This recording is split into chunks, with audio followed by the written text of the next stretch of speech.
సంధ్యాదేవి. పూర్వం త్వష్ట ప్రజాపతి అనే ఒక గొప్ప విశ్వకర్మ ఉండేవాడు. అతను దేవతలకు విమానాలు, ఆయుధాలు చేసిచ్చేవాడు. విశ్వకర్మకు సంధ్యాదేవి అనే చక్కటి కూతురుండేది. ఆమె చాలా సుకుమారురాలు. సంధ్య పెళ్ళీడుకు రాగా సూర్యుడే ఆమెను వరించాలని తెలిసి తక్కిన దేవతలంతా పోటీ చేయక ఊరుకున్నారు. సూర్యుడు లోకాలన్నీ నిత్యం తిరిగొచ్చేవాడు గనక ఎక్కడెక్కడి పెళ్లికూతుళ్ల సంగతి అతనికి తెలుసు. వాళ్లందరిలోకి సంధ్యాదేవి అందమైనదని తోచి ఆమెనే పెళ్లి చేసుకుందామని నిశ్చయించాడు. సూర్యభగవానుడి గొప్పతనం తెలిసిన విశ్వకర్మ ఒక మంచి ముహూర్తాన సంధ్యాదేవిని సూర్యదేవునికిచ్చి వివాహం చేశాడు. గొప్పవాణ్ణి పెళ్లి చేసుకున్నందుకు సంధ్యాదేవి మొదట సంబరపడిందే కాని అత్తవారింటికెళ్లడంతోనే ఆ సంబరమంతా చప్పబడిపోయింది. సూర్యుడు లోక బాంధవుడే కావచ్చుగాని ఆ భగభగ మండే భర్తతో ఎలా కాపురం చేయటం?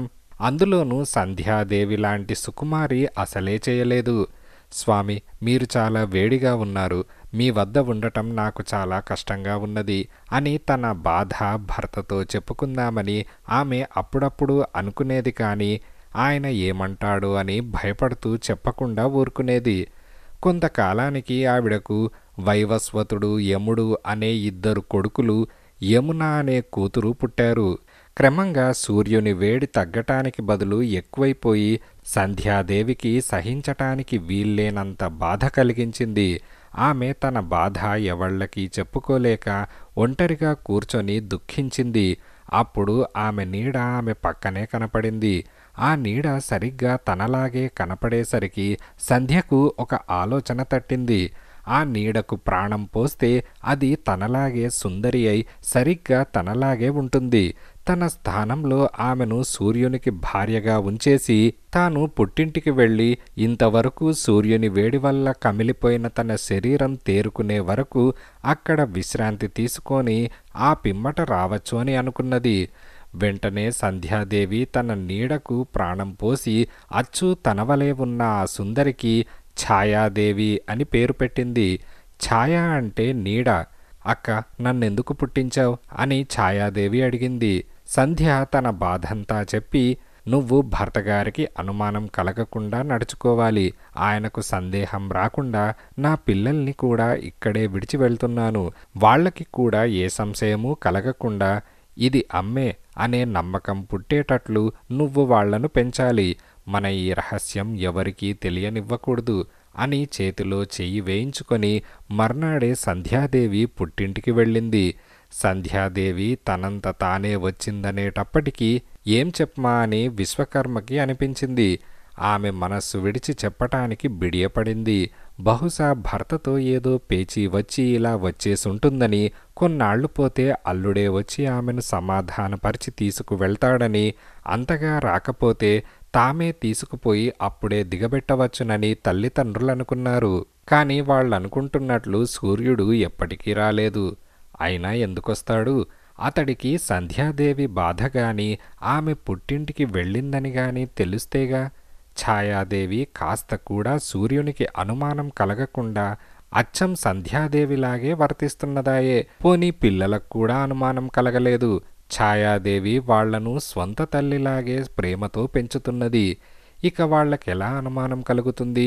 అక్కడ విశ్వకర్మ అల్లుడు రాకపోవడం చూసి ఇంక ఉపేక్ష చేయటం మంచిది కాదని తోచి సంధ్యతో, అమ్మాయి, చెట్టుకు కాయ బరువు కాదు కదా, నువ్వెన్నాళ్లున్నా మాకానందమే. కాని భర్తతో ఉండవలసిన కాలంలో పుట్టింట ఉండడం క్షేమం కాదు అని అన్నాడు. అప్పుడు సంధ్యాదేవి, మీరు చెప్పిన మాట నిజమే నాన్నగారు. నేనొక్కతినే వెళ్ళగలను, మీకెందుకు శ్రమ అని చెప్పేసి వెంటనే బయలుదేరింది. కాని సూర్య భగవానుని తీవ్రత తలచుకునేటప్పటికీ ఆమె గుండె జల్లుమన్నది. సూర్యలోకానికని బయలుదేరిన ఆమె దారిలో ఓ అడవిలో ఆగిపోయింది. తనలాంటి అందమైన స్త్రీ ఒంటరిగా అడవిలో ఉండటం క్షేమం కాదని తోచి ఆమె తన మనుష్య రూపాన్ని వదిలేసి ఒక ఆడగుర్రం అయిపోయి అక్కడే ఉండిపోయింది. విశ్వకర్మకు ఈ సంగతేమీ తెలియక తన కుమార్తె అత్తింట చేరుకొని సుఖంగా ఉందనే అనుకున్నాడు. సూర్యుడికి ఇదేమీ తెలియక ఛాయాదేవినే సంధ్యాదేవి అనుకొని ఆమెను ఎంతో ప్రేమతో చూస్తున్నాడు. సంధ్యాదేవి పిల్లలైన వైవస్వతుడు, యముడు, యమున కూడా ఆమె తమ అమ్మ అనుకొని అమ్మ మీద ఉండే చనువు, గౌరవం చూపుతున్నారు. కొంతకాలానికి ఛాయాదేవికి కూడా పిల్లలు పుట్టారు. సౌవర్ణుడు, శని అనే 2 కుమారులు, తపతి అనే కుమార్తె. అయితే తనకు పిల్లలు పుట్టటంతోనే ఛాయాదేవిలో మార్పు వచ్చింది. అంతవరకు తాను కన్నబిడ్డలకు మళ్ళే చూసి పెంచిన సంధ్యాదేవి పిల్లలంటే ఆమెకిప్పుడు ప్రేమ పోయి వాళ్లను సవతి పిల్లల్ని చూసినట్టు చూడటం మొదలుపెట్టింది. తమ కన్నతల్లే ఇలా పక్షపాతంతో ప్రవర్తిస్తుందని తేలిపోవడంతో యముడు కోపంతో మండిపడి ఛాయాదేవిని తన్నటానికి సిద్ధపడ్డాడు. ఛాయ తక్షణం వెళ్ళి సూర్యునితో ఫిర్యాదు చేసి ఉన్నవి లేనివి కలిపి చెప్పింది. అయితే సూర్యుడు తొందరపడే రకం కాదు. యముడు పిన్నవాడైన ధర్మపరాయణుడు. అతనిలా ఎందుకు ప్రవర్తించాడు చెప్పమా అని అనిపించింది. కుమారుణ్ణి పిలిచి విచారించాడు. తపతి పుట్టినప్పట్నుంచి అమ్మ మమ్మల్ని సవతి పిల్లల్ని చూసినట్లు చూస్తోంది, మీకు తెలుసో లేదో అని యముడన్నాడు. సూర్యుడు ఆ మాటలు విని ఆశ్చర్యపోయి యముడన్న మాట నిజమో కాదో అని భార్య ప్రవర్తన గురించి, ఆమె చిన్నపిల్లలంటే ఎక్కువ మమకారం చూపిస్తుందని తెలుసుకున్నాడు. తన కడుపున పుట్టిన 6గురిని సమంగా చూడ్డానికి బదులు సంధ్యాదేవి మొదటి వాళ్లను సవతి పిల్లలకు మళ్ళే ఉపేక్ష చేస్తూ కడసారి వాళ్లను నెత్తినెక్కించుకోవటమేమిటి? సూర్యుడు ఉండబట్టలేక భార్యను పిలిచి నిలేసి అడిగేశాడు.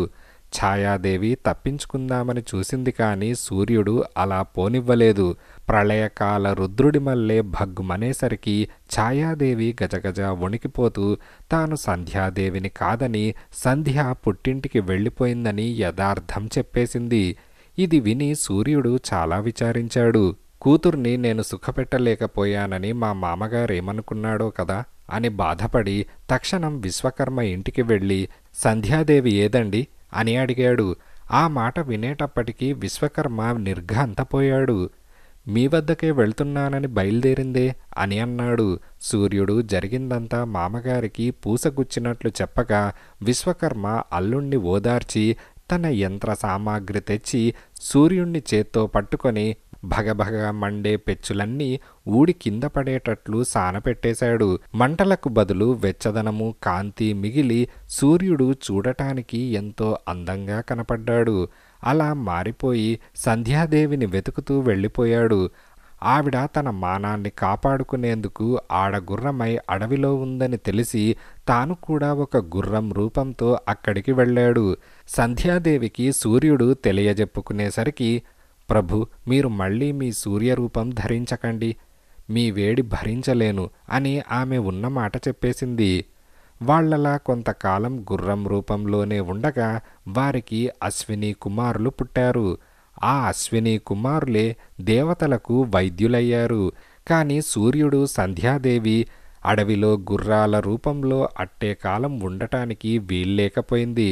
ఎందుకంటే సూర్యుడు లేకపోతే లోకానికి వెలుగెక్కడా? అందుచేత ఇదివరకు మల్లేగాక తన వేడి అంతా పోయిందన్న సంగతి ఆమెకు నచ్చజెప్పి సూర్యుడు సంధ్యాదేవిని తన లోకానికి తీసుకుపోయాడు.